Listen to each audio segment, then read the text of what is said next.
Hi guys! Welcome to my YouTube channel! Magluto tayo ngayon ng togi. Masarap to guys, masustansya, at pwede pangkalahatan. Syempre, sa murang halaga ay makaulam ka na ng masarap. Alam nyo ba guys, sa halagang 100 ay pwede nang makaulam buong pamilya mo. Kaya ano pang inaantay nyo? Try nyo sa ganitong klaseng ulam. Promise, talagang taob ang inyong kaldero. Kaya subukan nyo at sundan nyo ako. Madali lang naman to eh. Agoy, nagkabulol-bulol.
Guys, ang pinanghalo ko dyan ay atay at balunan at konting laman ng manok.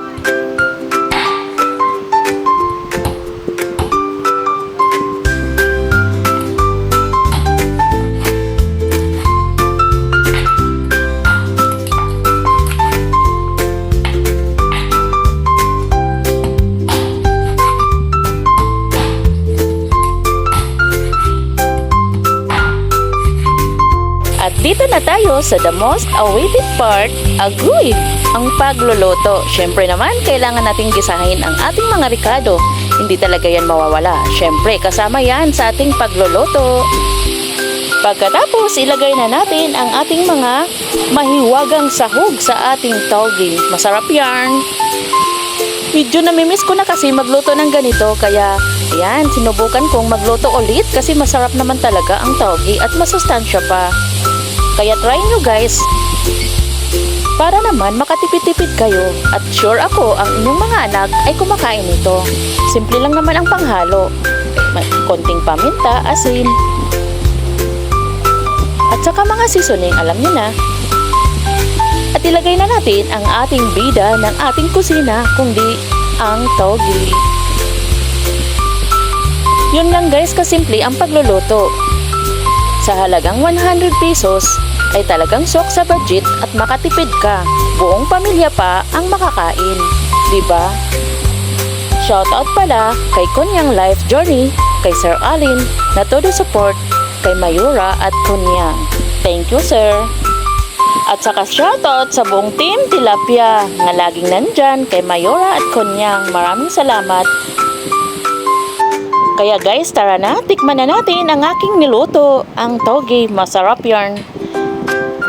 Kaya ano pang inaantay nyo kung wala kayong naisip na recipe na lulutuin ngayong tanghalian? Kaya ayan, go! Try nyo sa ganitong luto ay mapawaw ka at taob ang inyong mga kaldero. Ay mga talaga! Hanggang dito na lang. Maraming salamat sa inyong panonood.